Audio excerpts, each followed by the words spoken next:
Welcome back to the We Was Watching podcast. I'm your host, Brandon. I'm your other host, Chanel. And we are back to talk about Foundation, episode 4 of season 3. This was one of my favorite episodes of Foundation of the series.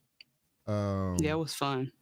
So a lot is going on. They're ratcheting it all up, which is really interesting because I did some reading this week on Foundation, and the showrunner who was there the first 2 seasons is no longer there. He had a dispute on the set. He wrote the season out, but he only really worked on the first episode. And so they kind of had beef. But guess what, Chanel? The guy who was the showrunner of Foundation for the first 2 seasons and wrote this season, he's also the showrunner for Murderbot. Same guy. Is he? Yeah, same person. That's interesting. I don't know if I see the similarities. I mean, yeah, like I don't know if I see the similarities. Interesting. I mean, good for him that he could do 2 completely different things. It doesn't feel like the same show, but cool. But before we get into Foundation, if you listen to us on Apple Podcasts or Spotify, you can leave us a review. If it's 5 stars, we'll read it on the show. I see a couple more reviews, but no one has said anything. You just click in the 5 stars. So give us some words with your reviews. Which, thank you. We By see the way, you listening. thank you. We do like that. We do like that. Just, on top of that, let's do some good old views, some good old reviews. You can also watch us on YouTube at youtube.com/@WeWasWatching, or just search for the We Was Watching podcast and go ahead and subscribe to our channel, like our videos, and hit the notification bell so you can see us stream live every week that we record. You can also email the show at wewaswatchingpodcast@gmail.com. Leave us, tell us what you think about the show. Tell us what you think about the show we're watching. Any theories you have, and we'll read those on the show as well. And you can also follow us on social media at Twitter and Blue Sky, even though I got off Twitter, at We Was Watching. So go ahead and follow us at those locations. So Chanel, I know we usually do some rambling, but this week's rambling, I wanted to be more direct because we never got to finish Murderbot. And I forgot. Yep. And just yesterday we talked about doing that, and I forgot just today. Let's do it. I want to just take like 10 minutes to want you to tell me what you thought about the last couple episodes of Murderbot. Okay, I enjoyed what I liked Murder. I did not like Murderbot. But I didn't feel like, oh man, can't wait for season 2. I thought it was an interesting story. It was definitely unique and novel. Oh man, am I coming? I think I'm getting bad. Am I? No, you're fine. Okay? You're fine. Okay, let me just turn this off. So yeah, I think I was having I had a fine experience with it. Definitely want to see what season 2 could do. It's definitely a very different show.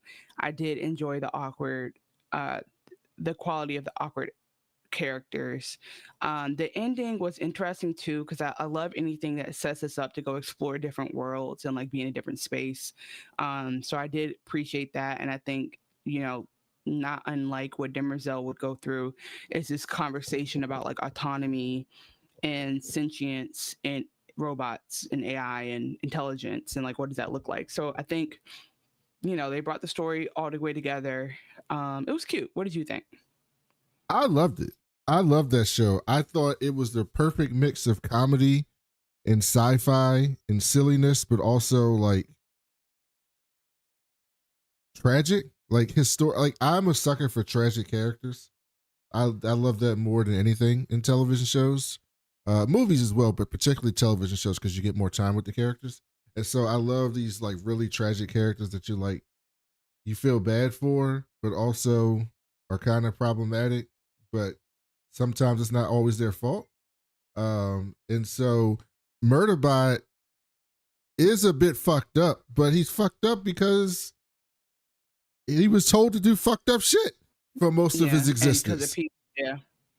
And then people had infinity choices on how to program him and chose what they chose. And I love the decision that they made at the end of the show with him being like, I appreciate y'all, but y'all wanted me to be free, so I'm gonna go be free. they was like, "You gonna come live with us? You're gonna be here and do this." He was like, "No, I need to go be free." And so he's going to be free. It got a season 2, as Chanel mentioned. It got great reviews. It's at 97% on Rotten Tomatoes. So Really? I it's mean, that's interesting. extremely highly reviewed. It was kind of a hit for them, a surprise hit for them, but Yeah. um I'm glad we got in early on that. Maybe it'll be kind of like Industry, where next year a whole bunch of people will Maybe. come back and watch uh who didn't watch season 1, because that's kind of what happened with Industry, right? Season 1 just kind of happened. No one really watched it. And then season 2 Yeah, it it got also more it was popular. like pandemic. Yeah. It got it swept in the pandemic for sure. So we'll see. But I really enjoyed it. I like the ending of the show. I like how they kind of. Hmm. I was surprised that he got erased. I didn't think that was going to actually happen. And then they got Yeah, him back. that was interesting. Yep. And Yeah, I mean they were fighting for him, which I really liked. I think that they always set it up where they were these like awkward, very like hippie. There was this hippie outlet, but that ended up really working out for him because they advocated for him in a way that nobody else would have. Like literally, he found like the only group in the universe that would make sure to fight for his rights because of what they had gone through, which I thought was cool. Like an interesting part of the story. yeah. And so I I enjoyed it. It was not my favorite show this year, but I am looking forward to season 2, and it is something I could rewatch. Like probably rewatch it when season 2 is about to come out. There's some shows I'm just like, okay, I'll watch the recap video. This one I'll probably rewatch it because I really enjoyed it. Hmm. I thought Skarsgård's stoic ability to play a robot was really well. And we're seeing a Hmm. masterclass of that in Foundation, by the way. The actress who's playing Demerzel is like incredible at Hmm. playing a robot, but a Hmm. lot of people can't Agreed. do it like convincingly, where you can see that like they're a person but also a robot, but like Yeah. it's kind of an art to me that a lot of people can't do, but the people who do it well, it really makes the show a little bit more enjoyable. And his rendition of it was like he has such disdain for humans, but he also is like not Hmm. terrible. And so he's like balancing this disdain for these people and all the stupid shit that we do as humans, but also realizing that like he's kind of more human than he wants to admit. And so Hmm. I thought that was pretty interesting. Um, I think it's also like, creates a question of what is human. Like, I think, is human just the flesh and blood of it all, or is it something else? Because we use that a lot, but it's like, what does that actually mean? Um, and I guess I know that like AI is here, and they talk about how it's gonna like take away all the entry level jobs and everything, but it just makes me curious on if like this is a question we really need to be answering now, because it seems like so much TV is, well, any sci-fi is really like more than ever talking about like what does AI is AI a person, you know? yes. At some we're not there yet, but at some point we're gonna have to like AI's not good enough yet to have that be considered. But at some point it's gonna get good enough where Yeah, and they're that needs to be programming considered. AI with like, with like uh survival instincts sometimes. Yes. And that's what I'm saying. Like they're like it's gonna be as human as the people making it. I think that's what we're not realizing. It's like it's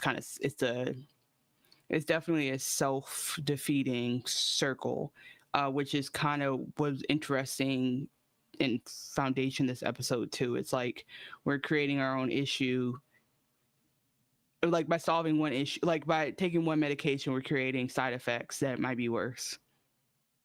Also have some news for you, Chanel. Okay. You'll enjoy this. Um Hijack season 2 is filming. And it's almost done. Filming season 2. Are they on another plane? Are we hijacking a Uh train now? and well, Idris is coming back as a He better. master negotiator, Sam Nelson. Oh, okay. It's still about the negotiation. I love that. Okay. They announced 2 new cast members. I never seen this. I Okay. don't know if it's a show or a movie. Top Boys. You heard of that? Where are you know everything about every issue of every comic book, but you never seen the major big time shows. Who is it, Ashley or somebody else? Yeah, Claire Hope Ashity. I don't No, know. Ashley I is the don't know who actor's she first name. plays. No, there's a male actor named Ashley No, it's a woman who. actor, a black woman Okay, cool. from And then Top who else? Boys. Claire Hope Ashley. I think it's just one boy. I think it's Top Boy.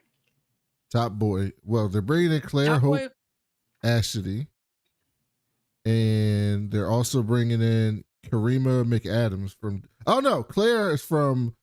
Karima McAdams from Doom Prophecy. She Okay. played. She played, so that you remember who that is.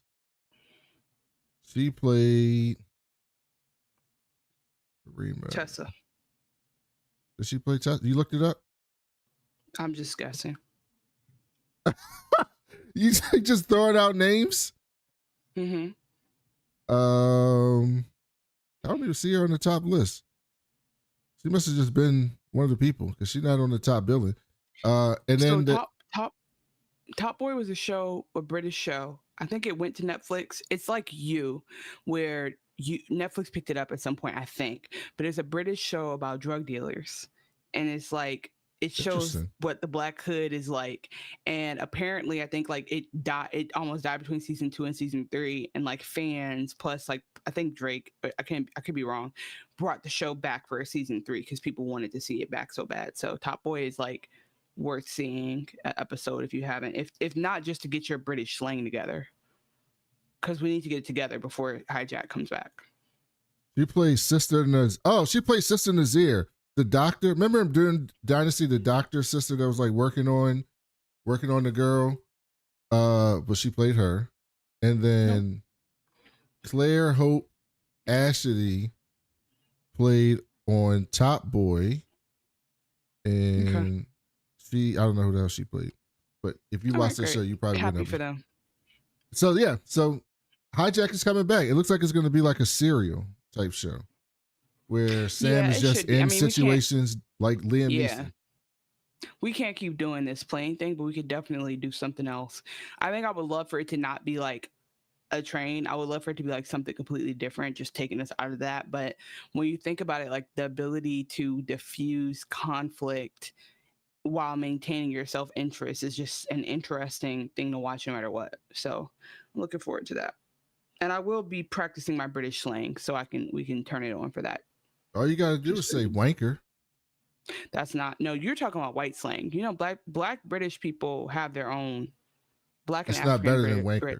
Wanker is the best insult of any language, any race, any region in the world. It's the best. Wanker is in bottom half. No, wanker is the best. It's I can't hilarious. say the words that it is, but okay. What's a better insult than wanker? Motherfucker? No, motherfucker's not better than wanker. Everybody says motherfucker. But you're so because it's a good one. It's Kamala's favorite cuss word. Wanker. Or is the best. I think, or there's just some dickhead. Come on. Wanker's much better than dickhead's better than wanker.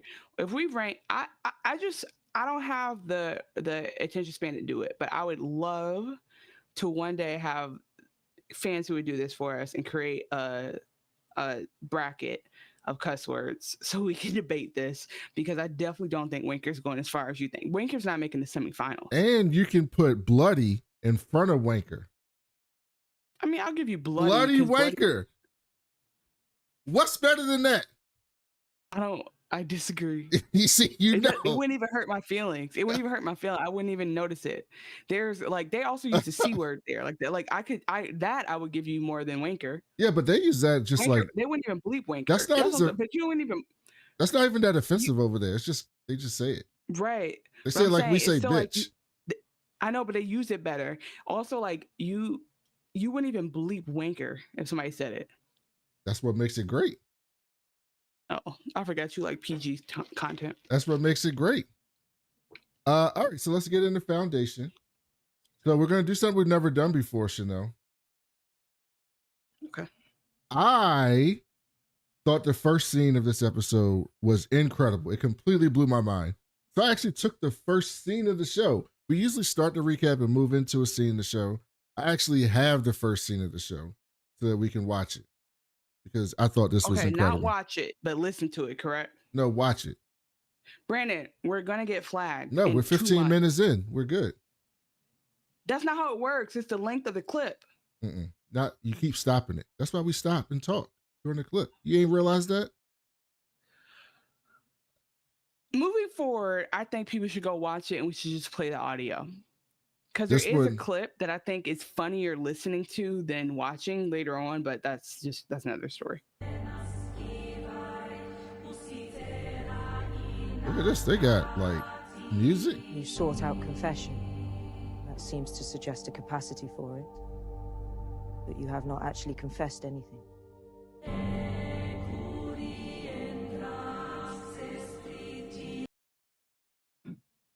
For stopping it. Are you stopping it enough? I got you. I got you.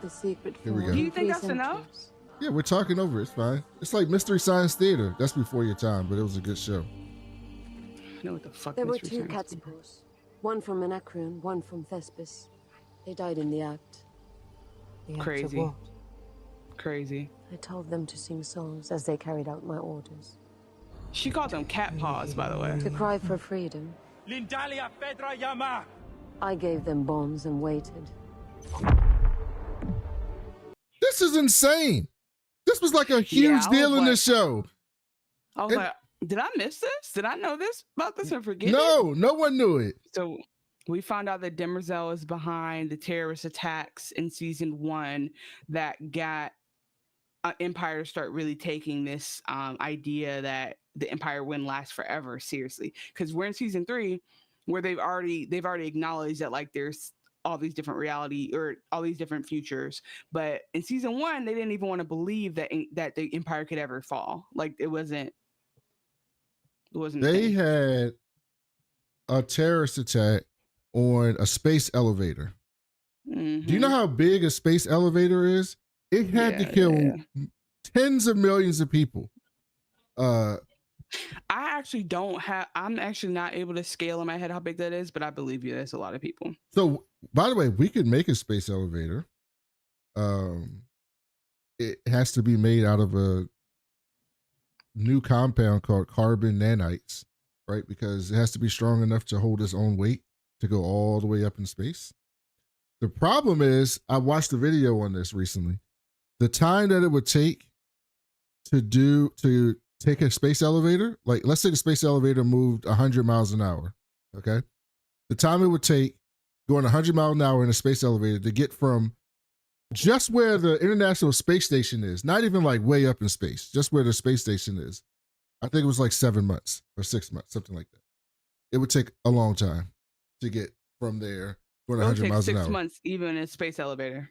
It going 100 miles an hour. Yeah, I think it was like 6 months. It was like 4 months, some long period of time. You have to go 100 miles an hour for 4 months straight, basically. Yeah, yes. Even in the show, if you remember in the show, they basically he was like it took a week or two or something like that to get from the space elevator down to the planet. Yeah. They basically treat it like a train trip or something like that.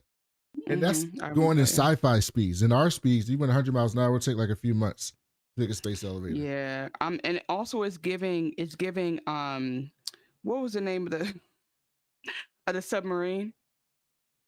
Oh, it's giving Ocean Gate. Like, I'm not about to be the first person to test that shit. So either way, it's going to take a while for it to implement. Well, yeah. I mean, the whole idea behind the space elevator is that rockets are expensive and they are a little bit unpredictable, and it takes a lot of fuel. Because the problem is, like, we got to go through Earth's atmosphere. If you launch the spaceship, not to get too much on a tangent, but if you launch the spaceship from space, it would take significantly less fuel and energy because it's in zero gravity, right? So the idea is that we want to build like a launch point somewhere in space to take off so that we could go places much more efficiently. And so if you could just put a spaceship on a space elevator and send it up to space without having to use rocket fuel and then take off from there, we could save a shitload of money. That's the whole idea behind it. But that's neither here nor there. Fair. You brought down the Star Bridge. She like, oh shit. Why? For Empire. For the look at her face. Yeah, she like, what the hell? Dude, I forget. I forget. Do they make her forget anymore or Yeah. no? They make her forget. No. So they make her forget when she leaves, and then they give her all her memories back when she comes back. So she remembers every time they talk, just not when That's she's crazy. gone. So they're low-key severing her. Yeah, they're severing her. That's a good point. Good callback. Foundation. In the near term, I judged the Foundation's success could extend Empire's reign. The Cleons feared Selden's influence. They would have executed him had I not intervened. Intervened? The Cleons respond to the strongest emotions rather than strongest arguments. That's true. And with a scar to look at, they began to believe the fall Selden predicted. They let his Foundation live because of it. Hundreds of millions died that day. Oh, hundreds of millions, not tens of millions. Yeah. Hundreds of millions died. And you speak of it like it was nothing. Nothing. She's like, girl, I'm just telling you about it. That don't mean it's nothing. It's your own. I am built to watch. And worse, to remember. From the palace I saw them. Some were ripped from the station and I watched them freeze in the cold of space. Some were caught by gravity and I watched them burn on re-entry. It was Pause. Which one would you rather? Burn or freeze? I feel like burn would be quicker. Yeah. Well, no, in space, you'd probably die pretty quickly. So actually, I'd probably do that. In the freezing? Yeah. Yeah. That's what I'm thinking too. Okay. Just curious. It was everything. And I made my judgment in spite of this. Something like regret, then. But the casualties are not the source of the pain, are they? The paradox is the thing that hurts.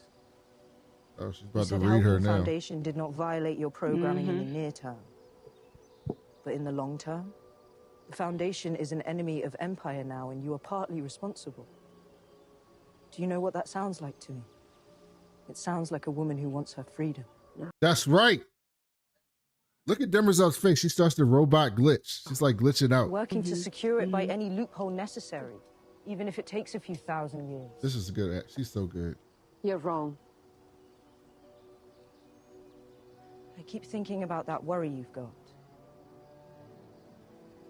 That the Mother's grace is unreachable for you.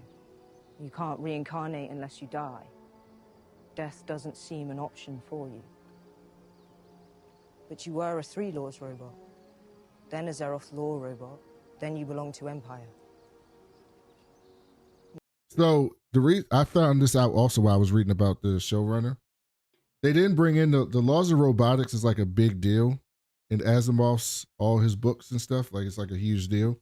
Mm-hmm. And they didn't bring it in season 1 because like the rights to it were like weird. Like they had the rights to talk about the Foundation and stuff, but they didn't have the rights to talk about the robots. I guess they have their own book series that lead into the Foundation. And they ended up getting a special deal this season to bring in the like laws of robotics and all the robot history and stuff like that. Nice. So, that's so interesting to not be able to tell the whole story for literally because somebody owns half of the story. Like it's like the Spider-Man can be used outside of Sony, but only in this way. Yeah. Oh, look, we got Human Helping Petty Gibbs in here. Human Help said I spent all last week binging season 2 and season 3 to catch up with you guys. Thank you. I hope you like the show because it's one of my favorites. Yeah. I forced Chanel to watch it, so this is all me. Yeah, and I don't hate it. I don't hate it. I never in my life would have watched it if Brandon didn't tell me to. It just wouldn't have made it across my algorithm, but I do think it's like a fantastic show. So thank you guys for tuning in. Good to see you. And Petty Gift said Chanel is practically an astrophysicist. I mean, you're not wrong. What did I say? I didn't say anything related, but what did I even say that could even be a joke about that?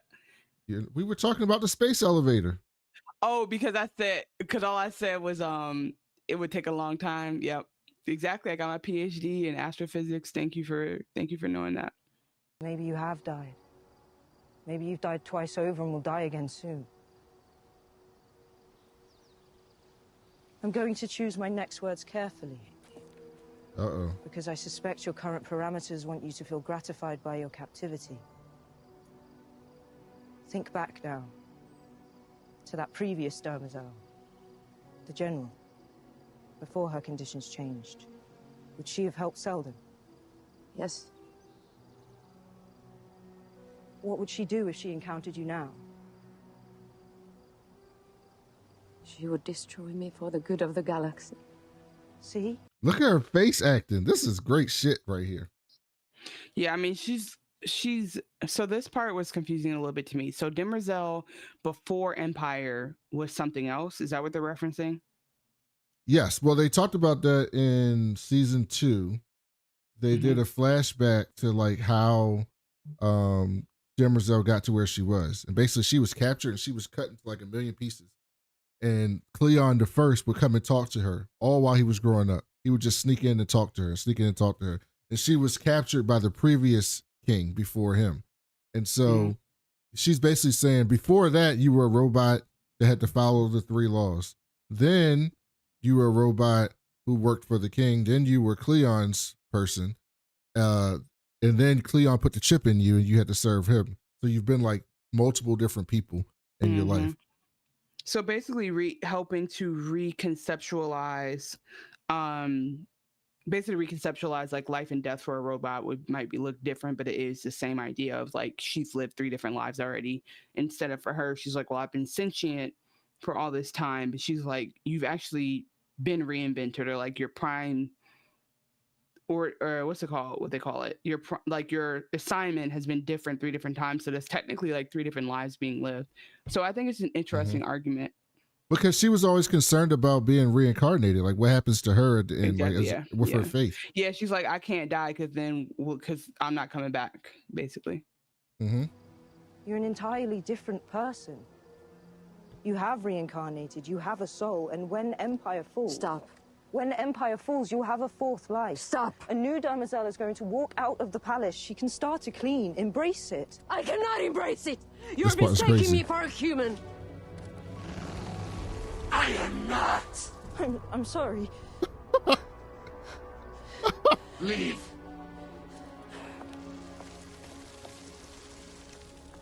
Yeah, the robot voice was crazy too. I am not a human. Insane. Yeah. That was a great scene to start the show.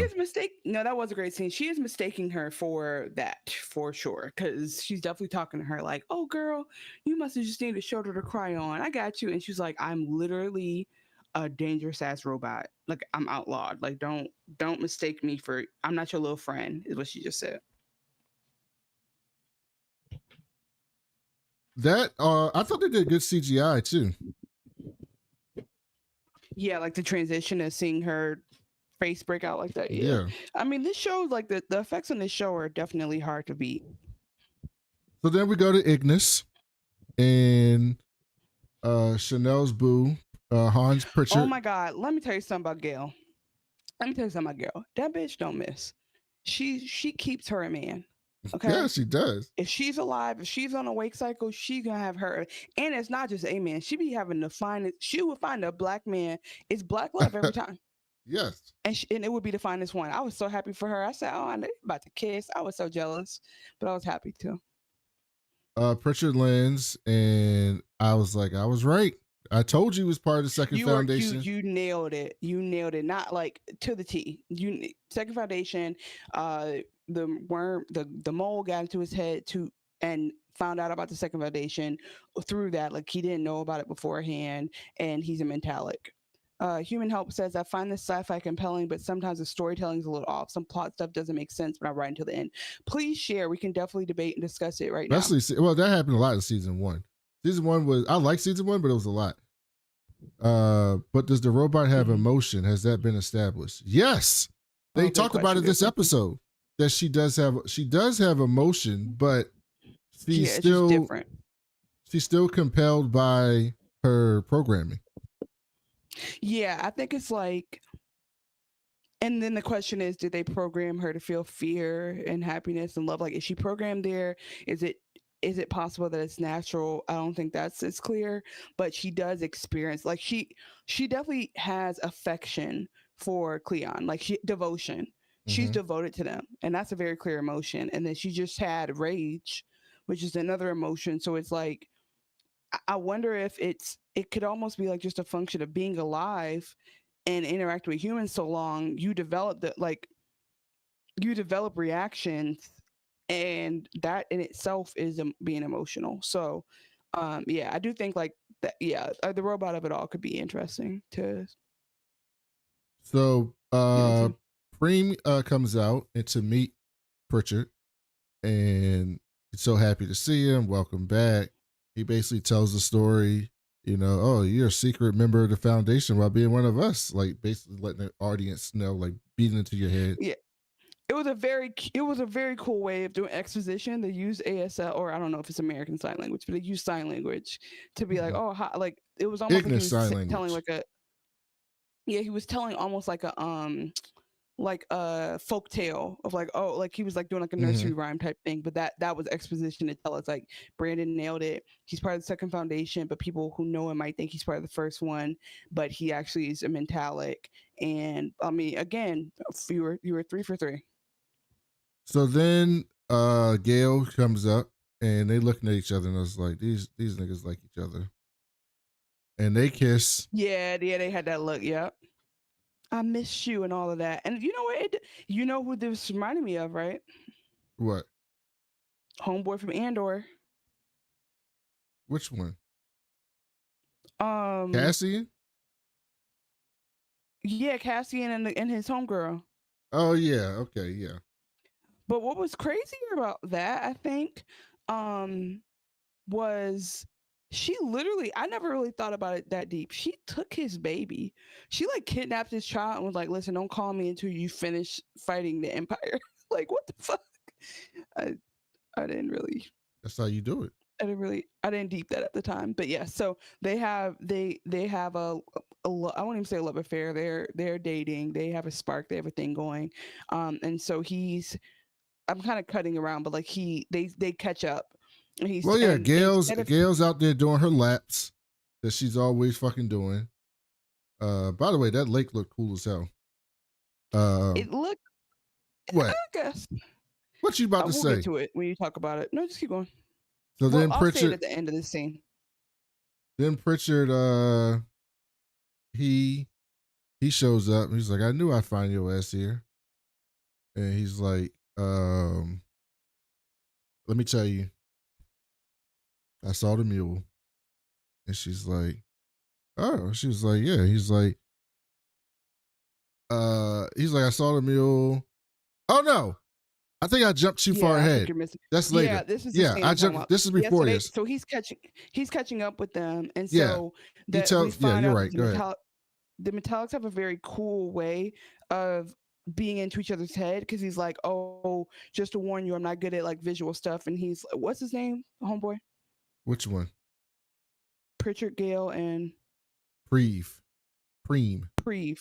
So Preen is like, I got you, don't worry about it. So they literally just like touch heads, and they're able to see his vision and experience it. And also what's cool about it is we see it from a Metallic's point of view, because in the moment when we saw the scene, we could tell there was a vibe in the air, but he was able to like see all the sound waves in a way that like really captured it for us, that like they were hypnotic. His balladeer was like doing, which we knew, but it was just like, even it was like a different way to capture that scene.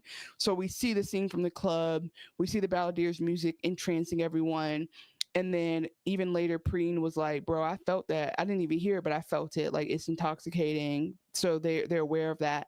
And then also we saw like when he ran into the force field with the mule. Sorry, I got distracted by John Cena. That fucked me up. What did he do? No, he was wrestling SummerSlams tonight. Oh, it's still going on? It's 2 nights. Yeah. So, okay. Oh, Lollapalooza is happening now too.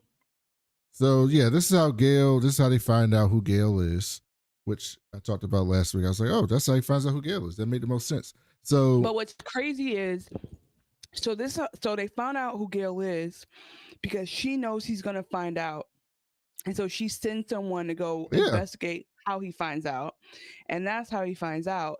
And to be honest, that is when I would say, oh, we're we're doing a That's So Raven at this point. And if we keep pushing, we're going to create this reality. Like, we've done it. Like, who's to say? Not to say it was inevitable or it wasn't inevitable, but like, who's to say he would have even found out she existed had they not gotten that close or whatever, right? So I think the only thing about Gaal is like, she's, especially she doesn't have Harry to like, well, I guess she has Harry on the other planet, we'll see, but she Well, she doesn't never have met Harry that to Harry. be like, right, but she doesn't have anyone to be like, sis, you kind of forcing it at this point, like you're making it happen, do you not see that? Like, I think she has to be very careful not to, I'm not saying she's wrong, but I am saying that like she just created the reality for herself in trying to figure out how the reality happens. So yeah, so then Gaal is then now Gale's back to doing her damn lap in the lake, and she's still having that vision of the mule. Pritchard shows us like, I knew I'd find your ass here. You stay in the fucking pool.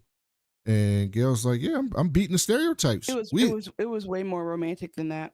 We swim in the future, is what she said.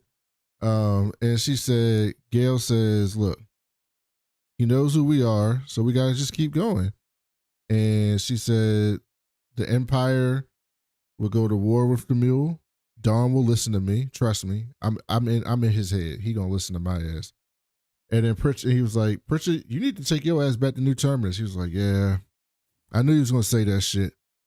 But, you know, I really like it here. And I don't want to go nowhere. And then she kind of kisses him. And then it's not even I really like it here. It's like I miss you. We missed each other. He basically like, babe, I missed you and I want to stay longer. Like, you know what I mean? We didn't even get to see each other, catch up. You know, like, what's up? We don't get no time to chill, no quality time. And she's like, but you know, we have a job to do. And so then they start kissing. And this is when I was like, and then he drops into the lake with his clothes on and starts undressing, and my thing was this, I know you're not having sex in that lake. They have, first of all, I was like, are they about to do oral sex on Apple TV? Because the way she got in the water and got between his legs, I was like, what? This is Apple TV. It wouldn't be, I mean, yeah, they got to catch up to HBO eventually. But no, like, I'm just like, there's no gynecologist out there with the metallics. Like, you can't, the infections you would get from that water, that's all I could think about. Yeah, why the water it's clean water. It's the cleanest water in the universe. How do we know that? It looked green to me. Because she wouldn't have been in it if it wasn't. So, I mean, she used to, okay, well, she drown herself in this fire sprinkler water at one point? People have sex in our oceans right now. And they should not. And they shout. They shalln't.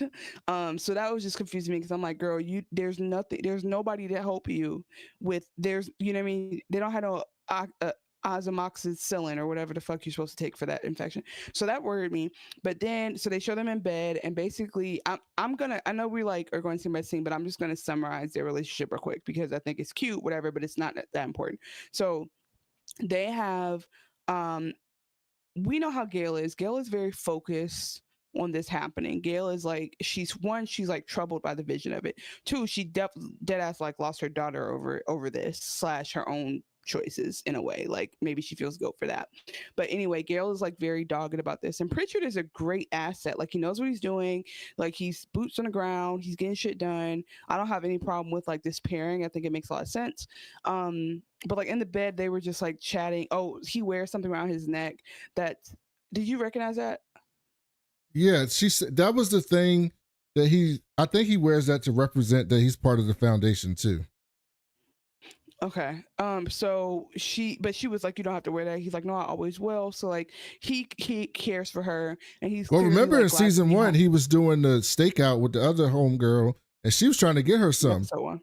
Yeah, episode 1, and he was like, I'm betrothed to someone else, and Gail's like, bruh, I'm just here for a good time. Go fuck who you want to fuck. Okay, but to nuance here, because again, now we got into Black Love, so I was like, I'm clocked in. How you picked up on the metallics of it all, I picked up on these dynamics. So, in my opinion, what's happening here is that, so he's like, yo, you know, even Troy and Troy and Vanessa are, what's the girl's name? Bala? Who the fuck are you talking about? The people who stole the Balladeer. Torin Mallow and Beta. Trayvon. Oh. Torin Jesus. and Bela. Beta. Bela, like, Beta.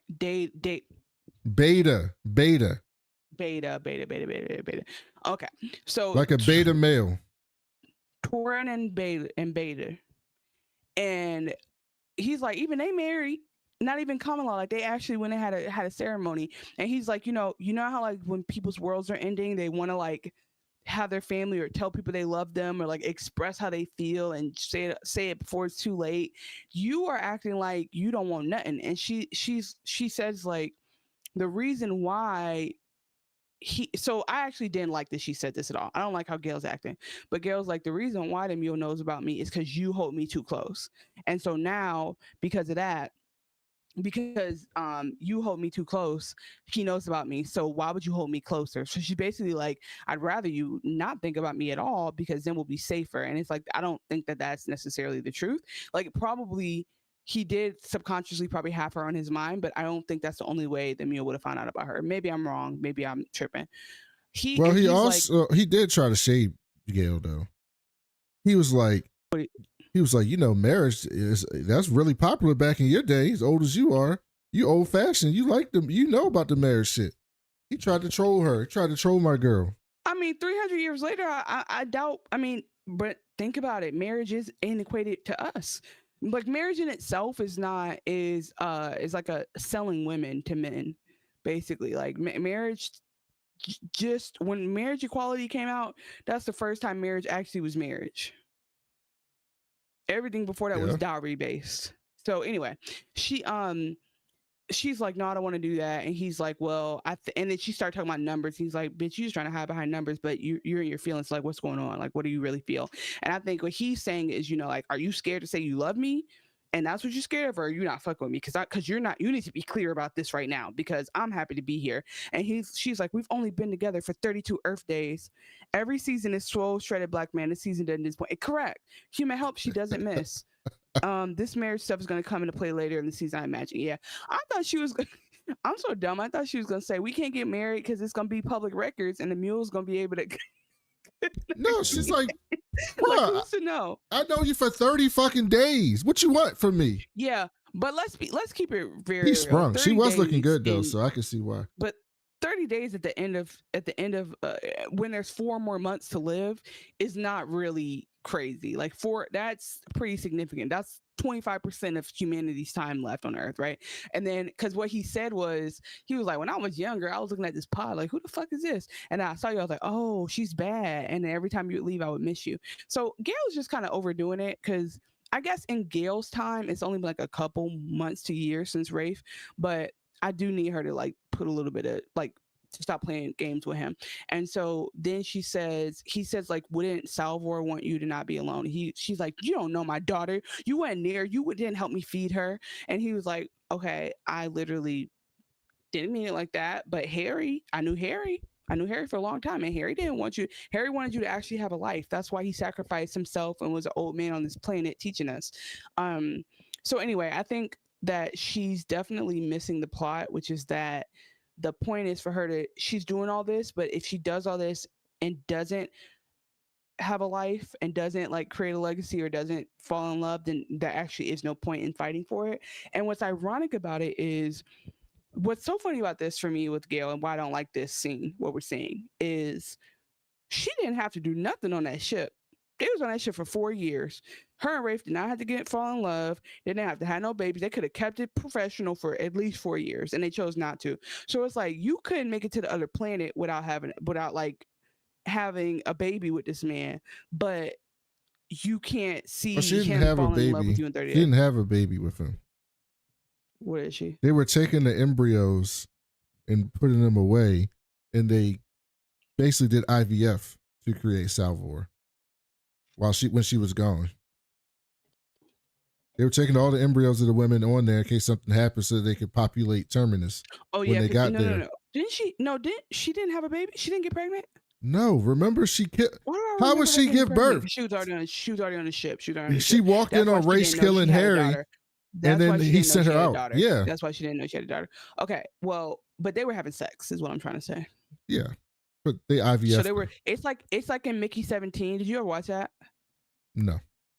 It was actually a cute movie. Don't down it. Don't do that little thing where you're like, oh, I never watched that. It was a decent movie, but in Mickey 17, they were not supposed to fraternize, and they did. And I think that was like, she didn't have to do all that. She could have kept her legs closed to men on the ship. Why are you shaming her? I'm not shaming her. It's just that's just an iconic Real Housewives of Atlanta phrase that I use whenever I can. So we'll see. I'm shaming her because it's the end of the world, and you got Brandon P. Bell on you, hard body. You need to respond, okay? Because I'll take, what'd you say, it takes 6 months? I'll take my little 6 months to go up to space and meet him if you need me to, because you're playing. So anyway, he's like, well, I guess you're using this, whether you want to be with me or not. Either way, you telling me I got to go on this mission, so I guess I'm going to do that. So that's for the most part. Go do your fucking job, young boy. Yeah, like she's so annoying. Yeah, I mean, he might be older than her, but yeah, so Foundation 2 in terms of like body years. So that's Gaal and Pritchard. Like I said, she doesn't miss. She's the Lisa Kravitz of Foundation. So then we had the mayor's office, the Foundation mayor. Lisa Bonet. Did I just say Lisa Kravitz? Sorry, Lisa Bonet. That's so disrespectful with me. And a little homie that saw Selden comes in to talk to the mayor. And he tells the mayor. Yeah, the Indian man. He's like, bruh, I just met my hero. He said, third crisis is coming. And he said, hey, who over at Trantor representing us? Who that? And he was like, who, Quint? He was like, yeah, Quint, call her right now. Call her ass right now. So then they call Quint and they tell her the vault open and Harry gonna come out. He want to make a big scene of that. He gonna come out when the eclipse is crossing, 75 hours from now. He want everybody to see him when he come out because he one of those fucking people. And he said, oh yeah, I forgot. Your boys, the Cleon, they got the prime radiant. They had that shit the whole time. Did you know that shit? She's like, the fuck? I know you fucking lying. I know you fucking lying. The ones I've been here with, the one I've been going to dinner with. Oh, we got a new person. How White, HAW White, 2000. 2000. Yeah, tell me just however you want to be. If you want to be Ike, that's cool too. I'm pretty sure she got pregnant season 1, but they extracted the embryo. She just wasn't aware they actually used the embryo. Let me tell you something. I apologize because we didn't see her pregnant, but like the way my memory works, I have to remind myself because that was a while ago. So you're right, because literally when she met her, she was like, who the fuck are you? And she didn't know it was her daughter. Yeah. I apologize. Sometimes so then she's like, oh, you got to be fucking shitting me. I'm about to go talk to fucking Dusk. And so, because I've been sitting here, he been playing in my face, telling me we friends and we building a coalition or whatever, and he got the thing we've been looking for this whole time. He got what's it called? What are the things called? What? That Thanos wanted. The Infinity Gauntlet. They got one of the Infinity Stones right here, and they're not gonna tell me. That's crazy. And she goes, and he's like, oh yeah, also we got some fugitives, so you might want to deny that shit. And so she goes in and he was like, what about these motherfuckers, Quint? And she's like, look, they not with us. They not like us. I ain't know nothing. We did not. Matter of fact, they with the motherfuckers y'all funding. We know y'all funding the motherfuckers. They with them. He's like, yeah, she literally said, y'all don't even want to get into this. She was like, I don't think y'all even want to do this. Let's just talk about something else. Because me and you are homies and we cool. So let's not fight. However, since you want to bring that up, let's talk about how you got the prime rating. No, before that, right now. No, before that, she said, but they did get somebody that was with the mule. And if the mule's as important as Dawn thinks he is, then we should question that motherfucker and find out what he knows. And Dusk was like, so what we finna do while y'all doing all this shit? Just sit back here? Yeah, you want Empire to just chill? And that's when she said, no, do what you always do. Consort your prime radiant. And they zoom in on Demerzel's face and she's like, what? What? What you talking about? Demerzel is that clip from People's Court or from Divorce Court. Oh my God. One of the court shows where the girl gets caught and she's supposed to not be cheating, and then the guy's on the stand there like, when's the last time y'all cheated? And he was like, this morning. And she's like, that's Demerzel. Do you know that clip? Yes, I do know that clip. Okay, thank you. Okay, yeah, that's her. And then she says, look, we should be telling each other everything. Like, if we can't be honest with each other, Dusk, what the fuck we here for? High key, And because like we are actually facing existential crises. Like the fact that in Foundation and Empire even collaborating is because like we recognize our enemies, the enemies of each other's, and we're friends because our enemies are friends. So Dusk says, Demerzel, give me the radiant. Demerzel turns around so she can't see that she's a robot. She's like, hold on. Demerzel's like, hold on 1 second. She pulls it out her bra. She like, here you go. Yeah. It's so funny. And Dustin's like, follow me. So they walk to another room and he tries to get the radiant to work, but it didn't work. He tells the story. This is the scene that if you played it without no video, it sounds like the beginning of an adult film about old people. That's what I was about to say. So while he was over there, he says, we got Cleon the 17th got it from Selden during the second crisis. He's like, but it's fucking useless now. She's like, why is it useless? So he tries to activate it. And she says, she's like, don't worry. I'm sure this happens all the time. like it's not nothing to be ashamed about. And he looks at her like, bitch. Yeah, he's like, I got it this time. Just watch me do it. And then when she sees it, the stuff she's saying about, she's like, oh, it's so heavy. That's when I was like, this is silly. And he gets to the work. He shows her that it just stops in 4 months. And she's in awe of the radiant, like it's a religious artifact. Yeah, I mean, it is like she's Foundation, right? So like this is the thing that like her founder, her creator, not creator, but like her prophet used. This is a tool of the prophet. Like it's like literally like finding the dead scrolls. With that said, though, I also think that they think it was just lost forever or something? Yeah, well, they didn't know. First of all, they never seen it. They think that Selden has it in his shit. Right. Well, yeah. So the process in general, I think you don't even have to be a zealot to be like, bro, this is like a historical ass thing that's like clicking and clacking in front of me and working. This is crazy. And that's when she's like, all right. She's like, but man, we gotta come together. We gotta figure this shit out together. I wish you'd have told me this a long time ago. And Dustin's like, I wish you would too. And they start hugging up on each other. And I was like, Dust stay falling in love. He ain't supposed to be falling in love, but he stayed falling. He fell in love with that. They might as well. He fell in love with the woman's mama last season. Oh, I forgot about that. But I think in general, it's like at the end of the day, they got about 4 more months. You might as well, cause like Preacher was right. Cuddle up next to Who Is Yours and just enjoy that shit. Well, now we go back to Ignis, and Chanel already talked about what happened here with Gaal and Pritchard and everybody. So then we get to the Principium and Brother Day. By the way, Chanel, you'll love this. I watched the YouTube video of someone talking about this show. And, and guess what they called this version of Brother Day? Macklemore. Brother Dude. Brother Dude. That's decent. That's decent. That's a decent one. I'm not gonna be mad again. He's giving. He definitely walk around that house with that thrift store jacket on. Like he's not playing with them, and he's not cutting his damn hair either. That's definitely hippie Jesus. So I'm not mad at it. And I have this scene because I thought this was a good Cleon versus Cleon scene. Cleon, I stand before you, son, brother, and self, to seek an audience with the august memory of the source of all we are. My hand tells my story, and it is your story. Pray. Hear my question. I am the memory of Cleon I. Who addresses me? I'm the 24th Fuck you won't. of your being. I thank you. Look at him. He looks so disheveled. Like he don't give a like, fuck. Thank you. He like, what's up, granddad?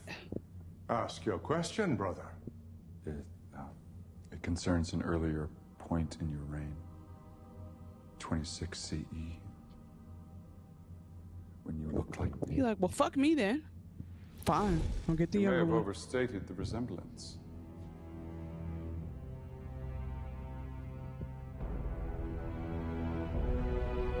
This show does like not cast any ugly people. Like there's Yeah, no I mean, but to ugly be people in fair, this entire show. it's the same nigga. It's the same 3 niggas, but yes, agreed. Yeah, I mean, he's definitely like, now I know my handsome ass do not look like that. He's like, we are not the same. You are, the first thing he says is like, have the years been unkind? Like, why you look like that? Have the years been unkind to us? Is empire in decline? Empire lives. For now. Do you know what this gesture is? This blessing. So the inheritance survives then? Yeah. It's one of the palace courtesans. Ugh, too close. I suppose it's not shocking. The beliefs are like the fungus, hard to eradicate. Wish you luck. Demerzel won't Wish you luck. Figure that shit out, brother. tell me anything more, but there are records of your journey into Mycogen in year 26 of your reign. So now, what would you do if you could live your life over and over again, but have access to the original version of you? Would you ask her questions? Yeah, I'd be like, so what pattern did we conceive from the lottery? No, you're not living the same life. Oh, You're a version of no, your I'm saying, but like, you were exponent. alive for long enough to be like, how many times did our number come up? When, like, how often should I be playing it? You can do that now. You don't need to talk to a previous version of Chanel to do that. What would I be asking about? I definitely think that like it would be the things that I think whatever in your life or things you're unsure about, you could trust that person and be like, this is okay at the end of the day. So like whether it be like career or relationships, I definitely think I'd be like, all right, like, is this part of our pattern or is this new? Or like, is this somebody who, if I tell you all about this person, do you think they could be a good for us? So I think I would just use them to consult on like final decision making for anything where I felt unclear about what was going to happen. What about you? I would try to figure out why I did so much stupid shit when I was younger, so that I don't keep doing that stupid shit. Like, what was you thinking? Gotcha. When you did that stupid shit. Like, because I know I'm gonna feel the urge to do it if I'm the same person. So I need you to tell me why would you do that shit and how can I not do it? Tell me what happened there. Emperor Aberanus hanged all the robot sympathizers. A few escaped and creeped into the cracks to wait for the rising damp. The cracks descended 80 levels down into... Human Health said, when I watched this scene, I was like, did Lee Pace gain weight for the season? And how did they film the fit counterpart? Is he wearing a corset? Maybe. That's hilarious. That's actually a good point because he's playing 2 different body shapes right now. Look at his eyebrows. Those are like majestic. What? Look at his eyebrows. They had him cinched up. I mean, don't forget, Day used to be P's and Q's. Like Day was coiffed. Okay, so the fact that we just this day of this entire season so far has been the hippie Day, but like Day used to be not a strand asunder, baby. He was the one. To the Mycogen sector. Over time, the fugitives slid out among the people, and their descendants grew into a cult. Every time I watch this, it's so crazy that this wasn't in the book. Like, they came up with this for the show. It's such a brilliant idea of this Cleonic dynasty. The Cleonic dynasty doesn't exist in the book. Just in general. Yeah, I was just wondering what part of the idea you liked. Yep. Okay. I didn't ask about Aberanus. I asked about you. About you, motherfucker. He answered all the other questions.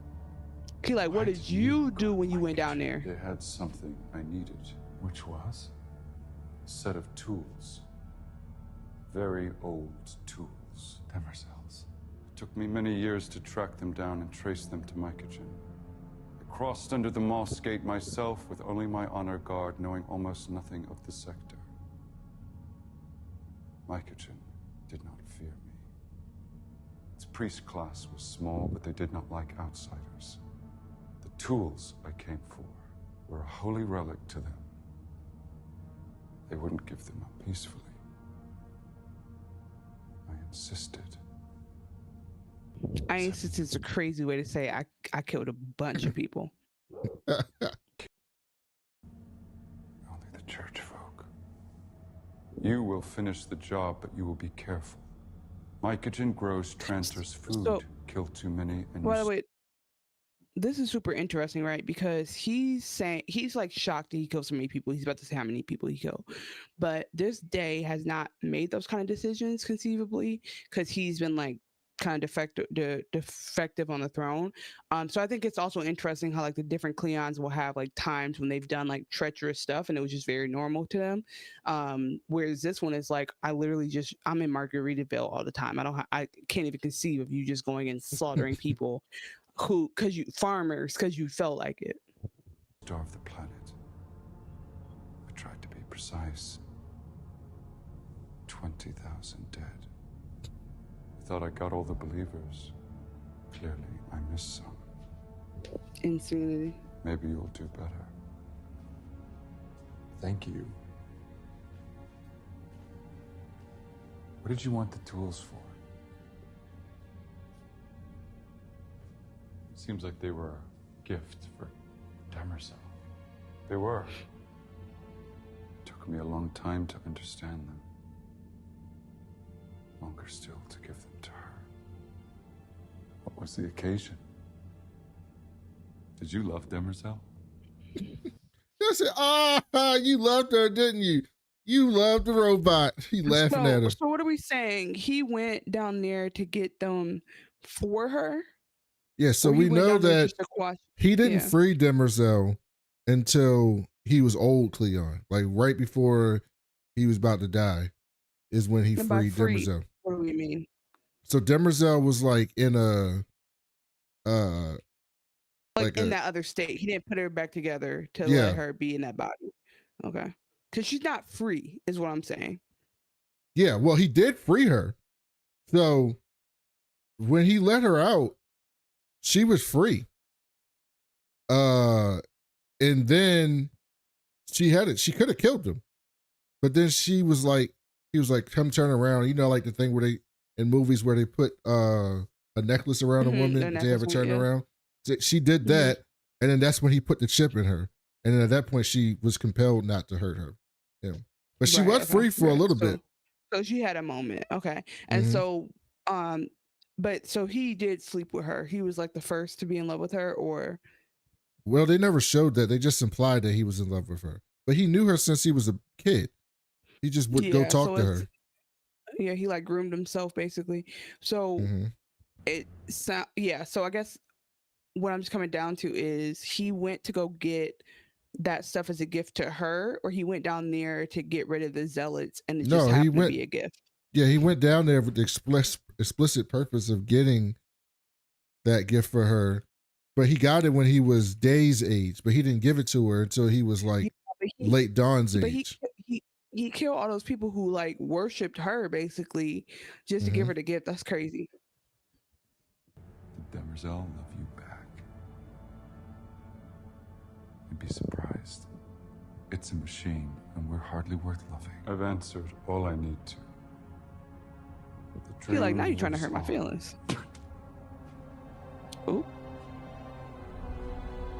He said, what the hell? I like this day. He don't give a fuck. Yeah, but can you imagine being the first in the Cleonistic dynasty and your 18th exponent comes and spits at you and you're like, wait, what happened? You just be like, what? Something had to happen, bro, because how are we here? 23rd exponent. 24th exponent. What did he say? What did he say? 18th? Oh, he was talking about who is he talking about? He's the 24th exponent. Dawn is the 25th. No, the 17th was the one who. No, he said 24th, or I'm making that up. He is the 24th. But when he pulled up to the place, did he say 24th? And I'm just hearing 18th in my head? Yes. Okay, thanks. Okay, got it. I believe you. So then they cut the Demi's crib, and Demerzel in there with her head clean off, sitting on a mannequin, fixing herself. Cool scene. Super cool scene. And Dave walked up, was like, what the fuck? He's like, whoa. Like, what is happening here? Fuck me and the gods. Yeah, it's hilarious. And he's like, I'll just sit here and wait. And Demi says, look, I'm just doing some maintenance. Just I'm cool. But she puts her head back on and she starts to like close the cut with one of them tools. And Dave walks over and he grabs her and he's like, look at you. Flawless. Fucking perfect. Doesn't it make you sick how dirty us humans are with our shit, taking a shit and cleaning ourselves and armpit hair? Ugh, nasty. So I was like, where's this going?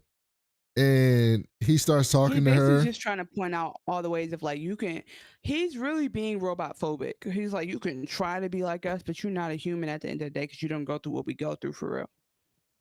Yeah. And then he says, he's like bullshitting her so he could take a tool without her knowing. And then she's like, oh, you mad about Song? And he's like, you goddamn right I'm angry. Do you even know why I'm angry? He's like, because I loved her. What do you hear when I say I loved her? Like, what that mean to you? And the thing he had, then Demerzel tries to tell a story about, oh no, she said the thing he had as a mother, the thing I had as a mother, has no idea what it feels like to have a connection with someone. And Demerzel was like, yes, I do. He was like, before you, us robots, we had like a hive mind, basically. We were all connected. We had one mind. And Dave was like, oh, that's kind of like the wall controls talking to the furnace. That's so fucked up. I mean, it is a toaster, but still. And so then Demerzel was like, she did not choose to send her away. She is compelled to keep you safe, even when it causes you pain. And Dave says in a robot voice, yes, that is very sweet. And he's like, fuck you, and just basically leaves. And so that was the end of that scene. So then they cut to the head of security's crib, and Dave's head of security shows up home after a hard day's work, and he sees his wife and his daughter playing. He looks all happy, and he gets in the room and he sees Day there. He's like, oh shit. And his wife is looking like scared as shit. Like, and I'm a hostage. She ain't no hostage. She was giving that plan away.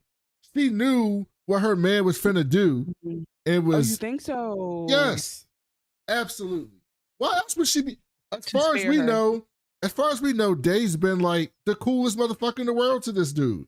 They playing games together, hanging out, all that shit. Fair. So there would be no reason for her to act like that unless she knew her husband was about to double cross this motherfucker. Yeah, I mean, but I think in general, it's like this is literally like you could be friends with whoever you want to be, but you come home and he laying on across your bearskin rug, you're gonna be like, something's wrong. I mean, he's letting his daughter play with the ferret. Something's wrong. What did he say? What was the ferret name? Capillus. Yeah, you don't never Capillus. You don't never have to have. Yeah, imagine your boss. You like your boss, right? They're cool. Yes, I love my boss. First one I ever liked. Imagine love your boss. First one ever liked. Imagine coming home and your boss is laying across your living room, not even on the couch. She's on the floor talking to your wife. You would be like, what the fuck's going on? If I was cool with my boss like that, I wouldn't be surprised. You'd be like, that's not how I want to be. The next day you be at work, like, hey, next time you're giving me a promotion, tell me at work. Okay, we're gonna have to have some boundaries motherfucker here. Was up to no good. And he's like, look, go play with your mama. I gotta talk to your daddy. And she goes away. He's like, plans change. We doing that shit right now. He's like, what you mean? Oh, he said, him and Hell said, are you going to talk about the scene where Day goes cross-eyed and makes the robot sound? We did. At the end, he was like, oh, we didn't. I mean, he was mocking. He was definitely in her ass. It was a good scene, by the way. And by the way, that they're still doing like 20th century robot sounds with these super advanced robots is fucking hilarious. Like this nigga got the Jetsons in his library. So then he says, all right, we'll go. And he's like, oh, I heard about your woman though. You going to Michael Jen to get her. And he's Yeah, like, because he's like, I thought the deal was off. Once I heard she was gone, I thought you would forget about it and stay home. So like, what's really good? he was like, yep. And he's like, look, if I don't even go to Michael Jen unless we strapped. Like, let's be full gear, ready to go. Correct. He's like, I go with the horde or nobody at all. It's either the whole entourage or nobody. And Day says they'll let me in because I'm bringing a peace offering. And then we get a speeder bike He's ride. like, don't worry. He's like, don't worry, I'm still him. Let's go. And then we see Chanel's boy Dawn, who gets a message from Gaal. And he shows up to restaurant in his full disguise. And this time Gale's there in person. And she's like, oh, he like, you here in person. This shit must be serious.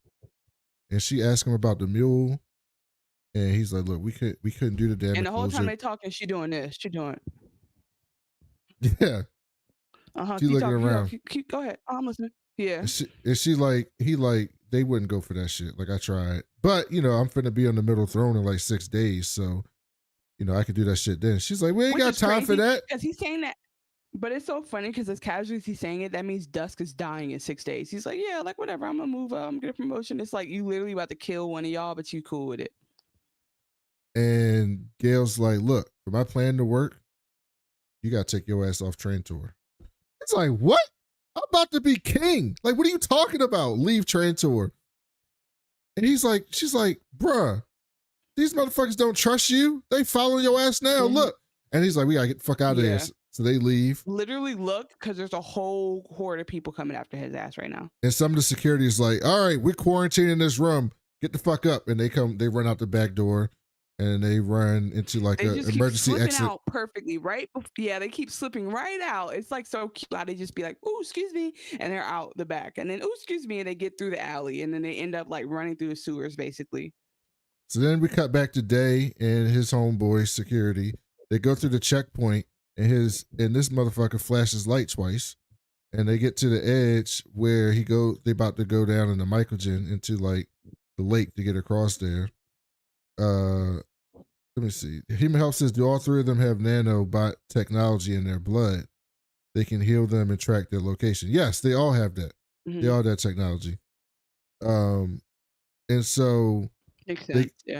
They get to the edge, and he tells Day, take off your aura, keep your helmet on. Just go down there, keep straight, and you go right to Mycogen. So he takes this contraption out, plugs it. It's like an IV type thing, like a blood extraction, and it takes the nanite blood out of his system, and he puts it down. And Day says, tell your daughter. Yeah, but hold on. But he puts it down. But he puts it down like a hostage exchange. Like he's here, homeboy's here. He comes here and puts it down. I was like, hold on. And then starts walking the other way. Yeah, because all he literally had to do was put it in his hand, and he didn't do that. I was like, okay, this is not good. It's giving, I don't want to cross this territory. It's giving landmine. So he turns back around, and I was like, oh, something about to happen. And then he says, tell your daughter. He just turns around and shoots him. No, he says, tell your daughter she can keep Capilius. Oh. And he sits the container down and says, good luck with your new life. And he starts walking back like they're building a duel on Righteous Gemstones. And he turns around and shoots his ass. And he says, I knew you were loyal, just not to me. And the guy says, how did you know? I was like, this motherfucker, you had it all lined up. Yeah. Yep. You were so close. And Day says, well, you was driving. And he's like, I've been losing enough money to you Clavigers to know all your cues. I looked up what Claviger was. What is it? It's like key holder. Key holder? Mm-hmm. How does that? What does that mean? I mean, like maybe like just like important service people. I don't know. Anyway, it wasn't as important as that. Then he was like, you tried when we ran through the first checkpoint, you flashed your light twice. You think it was clever. You think I ain't noticed that shit, but I noticed that shit. And that confirmed that you wasn't fucking with me. You was about to set me up. And then this motherfucker started laughing at him. What do you think? Demerzel. He's like, he was like, I thought you were supposed to be the dumb one. And then he says, then he shoots, he tries to pull his gun on Day, and Day shoots him first. And then walks up to him and says, I'm sorry. Sorry, Brody. Finish him. Went And then ahead. shoots him. Now you know he did. Yeah. Then he puts the nanites in him, throws his ass in the water, and drives And he goes, off. This was always gonna be yours. By the way, I kept my word. You can have these nanites, which is fucked up because that means his daughter never gets them. And he says, nobody can escape Empire, not even Empire. But I'm gonna see how far I can go. And he takes off. So basically, when they find the dead body with the nanites, they'll think it's him, and it'll give him enough time to kind of get where he's trying to go. Mm-hmm. But Demerzel knows where he's going because we see back in the palace, Demi's looking at the mural. Why wouldn't she know where he's going? Obviously, he's going to the place where you just sent the love of his life. Well, she knows for sure because she went and checked her toolbox and saw that one of her tools was missing. So he knows what he's up to. I think she knew for sure, but I think that the tools was more like she immediately knew that's how he got the nanites out. No. So the tool is a peace offering. He's going down to Mycogen with the inheritors who believe in give them. So that tool set was the thing. That's what Cleon the First went down there to get. And that means a lot to them. Okay. So he's saying, I'm gonna give you your tools back, like the thing that you worship, like this religious artifact, as a sign of good faith to let me back in here to protect me. Okay, and what's interesting about that is how my prediction is that he gonna get there and Song gonna be like, who the hell is that? And it's not gonna be romantic and cool because it's gonna be like basically the ruler coming down and be like, hey, you're gonna be my wife. Like, I don't think it's gonna go the way he thinks because if she has no memory of him, it's gonna be almost like he's compelling her to be with him, to be with her. I wonder if there's a device that can get her memories back. I mean, if so, that's the only way to work because otherwise he'll just be going to get some servant girl, some farmer girl, and telling her, hey, you need to leave with me. Like, that's actually crazy. So I don't think she'll respond. I don't know that she'll be like as willing as he thinks without her memories.